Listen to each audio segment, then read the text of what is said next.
Right గా breaking news చూస్తున్నాం. AP assembly polling సందర్భంగా అనంతరం జరిగిన అల్లర్లపై డీజీపీ హరీష్ కుమార్ గుప్తాకు సిట్ నివేదిక అందజేసింది. అనంతరం డీజీపీ మీడియాకు పలు వివరాలను వెల్లడించారు. దర్యాప్తులో అనేక లోపాలు గుర్తించినట్లుగా చెప్పారు. నిందితుల అరెస్ట్ కి ప్రత్యేక బృందాలు ఏర్పాటు చేసినట్లుగా తెలిపారు. 2 గ్రూపులుగా విడిపోయి దాడులకు ర్యాలీలు కర్రలతో తెగబడ్డారన్నారు. అల్లర్లను చాలా తీవ్రమైన నేరాలుగా పరిగణిస్తున్నామని చెప్పారు. మరణాలకు దారితీసే స్థాయిలో రాళ్ల దాడికి తెగబడ్డారని అన్నారు. ఇప్పటికే నమోదు చేసిన కేసుల్లో అదనపు సెక్షన్లను జోడించడానికి కోర్టులో మెమో దాఖలు చేయాలని విచారణ అధికారులకు ఆదేశాలు జారీ చేశారు. ఇక సీసీటీవీ ఫుటేజ్, వీడియో ఫుటేజ్లను డిజిటల్ సాక్ష్యాలుగా సేకరించాలని చెప్పారు. 150 పేజీలతో సిట్ నివేదికను డీజీపీకి అందించామని special investigation team chief Vineeth Brijlal తెలిపారు. ఇక మొత్తం 33 కేసుల్లో వివరాలను పరిశీలించినట్లుగా తెలిపారు. దర్యాప్తులో చాలా లోపాలను గుర్తించి సంబంధిత అధికారులకు సరైన ఆదేశాలు ఇచ్చామని అన్నారు. జిల్లా స్థాయిలో ప్రత్యేక బృందాలను ఏర్పాటు చేసి నిందితులను అరెస్టు చేయాలని ఆదేశాలు జారీ చేశారు. ఇక సరైన సెక్షన్లతో కోర్టులో మెమో వేసి ప్రస్తుతం ఉన్న సెక్షన్లకు అదనంగా కలపాలని ఆదేశించామని అన్నారు.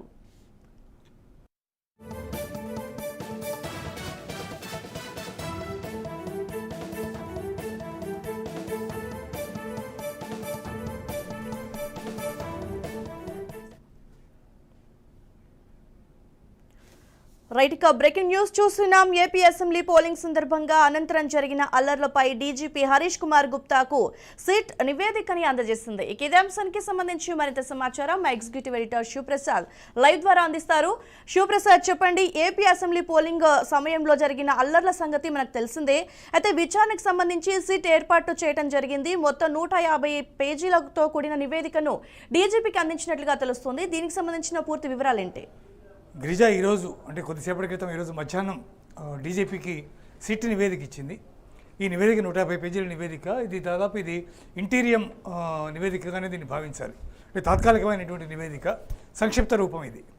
ఇంకా చాలా పెద్ద నివేదిక ఇవ్వాల్సినటువంటి పరిస్థితి ఉంది. అది 4వ తారీఖు ఏదైతే మనకి కౌంటింగ్ ఉందో ఆ రోజుకి ముందే దానికి సంబంధించినటువంటి నివేదిక అందజేస్తారు అని చెప్పి చెప్తూ ఉన్నటువంటి పరిస్థితి.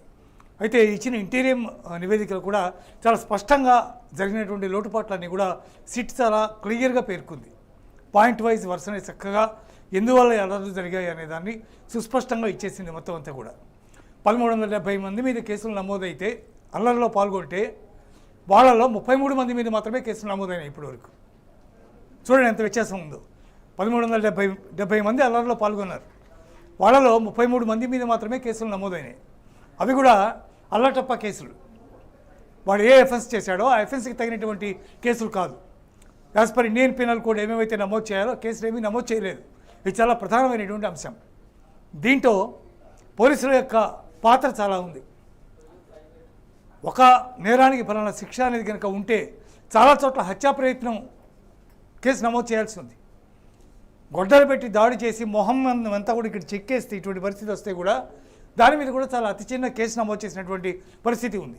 దీన్ని బట్టి ఆంధ్రప్రదేశ్లో పోలీసులు ఎంత పార్షియాలిటీతో వ్యవహరించారో మనకు చాలా స్పష్టంగా కనిపిస్తుంది. ముందే ఇంటెలిజెన్స్ నివేదికలు ఉన్నాయి, అల్లర్లు జరుగుతాయని, ఫలానా వాళ్ళు అల్లర్లో పాల్గొనే అవకాశం ఉంటుంది అనేటటువంటి నివేదిక ఉంది. ఇన్ని ఉండి కూడా ఆయా ప్రాంతాల్లో సరైనటువంటి ఫోకస్ పెట్టకపోవడం, సరైనటువంటి బలగాల్ని మోహరించకపోవడం, సరైన రీతిగా చర్యలు తీసుకోకపోవడం, తీసుకున్న చర్యలు కూడా మారణకాండంతా పూర్తయిన తర్వాత, చేయాల్సిన దాడులన్నీ జరిగిన తర్వాత అప్పుడు సినిమాలో వచ్చినట్టుగా పోలీసులు అక్కడికి వచ్చి తాత్కాలికంగా ఏదో వాళ్ళు చెదరగొట్టడం, అప్పుడు జరగాల్సిన 50 అంతా జరిగిపోతుంది. ఇది రెండో పాయింట్. ఇదంతా అయిపోయిన తర్వాత ఇందాక నేను చెప్పినట్టుగా 1370 మంది దీంట్లో పాల్గొంటే 33 మంది మీద మాత్రమే కేసులు నమోదు చేయడం, అవి కూడా అతి చిన్న సెక్షన్స్ని నమోదు చేయడం, ఇవన్నీ కూడా చాలా దారుణమైనటువంటి పరిస్థితుల్లో ఇవన్నీ కూడా జరిగినాయి. పోలీసులు పూర్తిగా దీంట్లో విఫలమయ్యారు, అందులో ఎటువంటి సందేహం లేదు. కానీ ఇది వైఫల్యం కాదు, దీని వైఫల్యం ఉండడానికి లేదు. పోలీసులు నిజంగా చేయదలుచుకుంటే ఏమైనా చేయగలరు, కానీ చేయలేదు. ఎందుకు చేయలేదు అనేది నివేదిక తేల్చాల్సి ఉంది.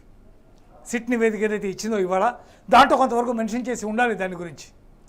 ఆ నివేదిక కాపీని డీజీపీకి అందజేశారు కదా, అక్కడి నుంచి అది స్థానికంగా ఆంధ్రప్రదేశ్లో ఉండేటటువంటి ముఖేష్ కుమార్ మీనా సీఈఓకి, అట్లాగే జాతీయ స్థాయిలో నేషనల్ ఎలక్షన్ కమిటీ చైర్మన్కి ఆ 2 కూడా అందజేస్తారు, కాపీలు అందజేస్తారు.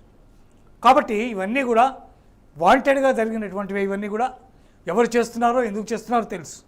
కానీ ఇక టీడీపీ కూడా ఇన్వాల్వ్ అయింది. ఎందుకు టీడీపీ ఇన్వాల్వ్ అయిందంటే ప్రధానమైనటువంటి కారణం, ఇంతకాలం పాటు వాళ్ళు అధికారంలో ఉన్నారు, కేసులు పెట్టి వేధించారు, కాదన వాళ్ళ మీద దాడులు చేశారు, ఇన్ని జరిగినాయి కాబట్టి కొంత స్తబ్దుగా ఉన్నటువంటి పరిస్థితి ఉంది. కానీ ఒకసారి ఎలక్షన్ వచ్చేసి అవతల వాళ్ళకి తాత్కాలిక అధికారంలో మాత్రమే ఉన్నటువంటి పరిస్థితుల్లో టీడీపీ కూడా రిటాలియేట్ చేసింది. ఆ చేయకుండా ఉండుంటే బాగుండేది. కానీ వాళ్ళలో ఉన్నటువంటి ఆగ్రహ జ్వాలలు 5 ఏళ్ల పాటు తొక్కివేయబడినటువంటి పరిస్థితి నుంచి ఒక్కసారిగా వాళ్ళు కొంత రిటాలియేట్ చేసి ఇరిటేట్ అయ్యి వాళ్ళు కూడా ప్రతిదాడులు చేసినటువంటి పరిస్థితి ఉంది. సరే, ఎవరు చేసినా తప్పే కాబట్టి తగిన శిక్ష అనుభవించవలసిందే. చాలా చోట్ల కేసులు పెట్టినటువంటి గృహ నిర్బంధం చేసినటువంటి ఎమ్మెల్యేలు ఎక్కడికో వెళ్ళిపోయినటువంటి సందర్భాలు ఉన్నాయి, అందుబాటులో లేకుండా. ఇవన్నీ కూడా కేవలం కేసులకు సంబంధించినటువంటి ఇష్యూసే. అయినా సరే సిటీ ఎవరిని వదిలిపెట్టేది లేదు, ఈసీ ఎవరిని వదిలిపెట్టేది లేదు. ఖచ్చితంగా ఎవరెవరైతే దీంట్లో ఇన్వాల్వ్ అయి ఉన్నారో వాళ్ళందరికీ కూడా కఠినమైనటువంటి శిక్షలు పడే విధంగా సిట్ ప్రయత్నం చేస్తుందని చెప్పారు స్పష్టంగా. దాంట్లో తేలిగ్గా తీసుకోవట్లేదు, వెళ్ళాలని చాలా సీరియస్గా తీసుకుంటున్నాం, చాలా పెద్ద అఫెన్స్ ఇవన్నీ కూడా అని చెప్పి చాలా స్పష్టంగా చెప్పినటువంటి పరిస్థితి ఉంది. కాబట్టి సిట్ నివేదిక తాత్కాలికమైన దీంట్లో మొత్తం డీటెయిల్స్ అన్ని పొందుపరిచారు. ఇంకా విస్తృతమైనటువంటి నివేదిక మరికొద్ది రోజుల్లో అందజేస్తారు. అప్పటి వరకు దీని ఆధారంగా చర్యలు, కేసులు నమోదు చేయడానికి మార్గం సుగమమైంది. కాబట్టి పెద్ద ఎత్తున ఎక్కడైతే దాడులు జరిగినాయో, హత్యాయత్నం లాంటి పరిస్థితులు వచ్చాయో వాటన్నిటి మీద కూడా తీవ్రమైనటువంటి కేసులు నమోదు చేయబోతున్నారు. తిరుపతిలో మనం చూసాం ఏ రకమైనటువంటి దాడి జరిగిందో. ఆ దాడిలో ఆయన స్థానికంగా ఎమ్మెల్యే పోటీ చేసినటువంటి వ్యక్తిని దాన్ని చంపేద్దామనేటటువంటి పరిస్థితి అక్కడ ఏర్పడింది దాదాపు. అట్లాగే అఖిల ప్రియ యొక్క గన్మ్యాన్, వ్యక్తిగత గన్మ్యాన్ అయినటువంటి వ్యక్తి మీద కారుతో దాడి చేసినటువంటి పరిస్థితి ఉంది. లక్కీగా అతను తప్పించుకుని లోపలికి పరిగెత్తుకుని వెళ్ళిపోయాడు. కాబట్టి ఇవన్నీ హత్య చేయాలని ప్రయత్నం చేసినటువంటివి ఇవన్నీ కూడా. కాబట్టి ఇట్లాంటి వాటన్నిటికి కూడా తగినటువంటి కేసులు నమోదు చేయాలి అనేది సిట్ ప్రధానంగా దాంట్లో పొందుపరిచింది. ఆ నివేదికని ఈసీ కూడా చూస్తుంది. కాబట్టి ఈసీ ఎలాంటి ఆదేశాలు ఇస్తుంది, ఏం జరుగుతుంది అనేది చూడవలసి ఉంది. గిరిజ. రైట్ శివప్రసాద్, అయితే ఇప్పుడు ఈసీ ఇందాక మీరన్నట్టుగా 1370 ఎఫ్ఐఆర్లలో కేవలం 33 మందిని అరెస్ట్ చేశారు. సో ఈసీ కూడా చాలా కఠినంగానే నిర్ణయాలు తీసుకున్నట్లుగా తెలుస్తుంది. సో దాడికి పాల్పడిన వారిని ఎవరిని వదిలిపెట్టేటట్టుగా అయితే లేదు. సో ఒకవేళ వీరందరిపై కూడా కేసు నమోదు అవ్వాలి అంటే ఎప్పటిలోగా చేసే అవకాశం ఉందంటారు? చాలామంది అబ్స్కాండింగ్లో ఉన్నారు. కొన్ని చోట్ల 500 మంది 400 మంది అబ్స్కాండ్ అయిపోయిన వాళ్ళు చాలామంది ఉన్నారు. అయినా ఇంతమంది మీద కూడా ఎఫ్ఐఆర్ నమోదు చేయలేదు. కేవలం 33 కేసులు మాత్రమే నమోదు చేశారు. ఈ 33 కేసులు చాలా తక్కువ మంది ఉన్నారు. మిగిలిన వాళ్ళందరి మీద ఎఫ్ఐఆర్స్ ఇంకా నమోదు కాలేదు. ఎఫ్ఐఆర్ ఇప్పుడు ఫైల్ చేయాలి, నమోదు చేయాలి, సెక్షన్లు మార్చాలి, ఇది క్రితం పెట్టిన కేసుల యొక్క సెక్షన్లు మార్చాలి, సీరియస్ సెక్షన్లు పెట్టాలి వాటి మీద. ఇవన్నీ కూడా ఈసీ ఆదేశించిన తర్వాత ఇప్పుడు జరిగేటటువంటి అవకాశం ఉంది. అవన్నీ పెట్టిన తర్వాత అప్పుడు వాళ్ళ గురించి సెర్చ్ చేస్తారు, వాళ్ళని పట్టుకుంటారు ఖచ్చితంగా. ఇవాళ రేపైనా వాళ్ళు బయటికి రావాల్సిందే. సొంత ఊళ్ళని, సొంత ప్రదేశాన్ని వదిలిపెట్టి ఎక్కడికి పారిపోలేదు. కాబట్టి డెఫినెట్గా వాళ్ళందరినీ పట్టుకొస్తారు, వాళ్ళ మీద కేసులు పెడతారు, దానికి తగినటువంటి శిక్ష విధిస్తారు డెఫినెట్గా. ఆ విషయంలో ఈసీ చాలా సీరియస్గా ఉంది, సిట్ కూడా అంతే సీరియస్గా పనిచేస్తుందని చెప్పచ్చు గిరిజ. రైట్ సార్, అయితే ఇప్పుడు ప్రస్తుతానికైతే నేతలు 2 గ్రూపులుగా విడిపోయి దాడులకు పాల్పడ్డారు. సో ఈ ఎఫెక్ట్ పార్టీ పైన కానీ, వ్యక్తిగతంగా కానీ, పార్టీలో ఉన్న అధికారులపై కానీ ఎలాంటి ప్రభావం చూపే అవకాశం ఉందంటారు? లేదంటే ఇందాక నేను చెప్పినట్టే, ఇప్పుడు ఒకసారి వాడు దాడి చేసిన తర్వాత ప్రతి దాడి చేసేందుకు టీడీపీ కూడా ముందుకు వచ్చింది. అంటే బేసికల్లీ ఇందాక నేను రీజన్ కూడా చెప్పాను దానికి. 5 సంవత్సరాల బట్టి నుంచి వాళ్ళు అణగదొక్కబడి ఉన్నారు టోటల్గా. వాళ్ళ ఆవేశాన్ని, ఉద్రేకాన్ని అణుచుకుని ఎంతటి అన్యాయం చేసినా, ఎన్ని దాడులు చేసినా సహిస్తూ వచ్చారు. కానీ ఈరోజు తాత్కాలిక ప్రభుత్వం, అది ఎలక్షన్ జరుగుతోంది, గవర్నర్ ఉన్నారు పాలనలో. అందువల్ల ఇట్లాంటి పరిస్థితుల్లో వాడు దాడి చేసినప్పుడు రిటాలియేట్ చేశారు వీడు దాన్ని. కానీ అదే ఎవరు చేసినా తప్పే. కాబట్టి దాని యొక్క శిక్ష వాళ్ళు కూడా అనుభవించవలసి వస్తుంది.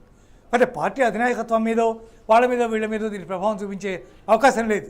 వాళ్ళని ఎవరు ప్రేరేపించారో, ఓ ఎమ్మెల్యే ప్రేరేపించాడు అనుకోండి, అతను కూడా నిందితుడు అవుతాడు.